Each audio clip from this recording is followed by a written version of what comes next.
Everybody, today we're gonna paint, so let's start.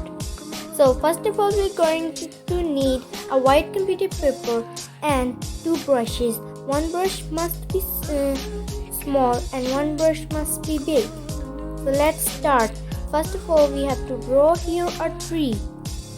Now I have drawn the tree. Now I'm gonna color it with brown poster paint, and I'm gonna use the thin one paintbrush.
And don't forget to like, subscribe and share my videos.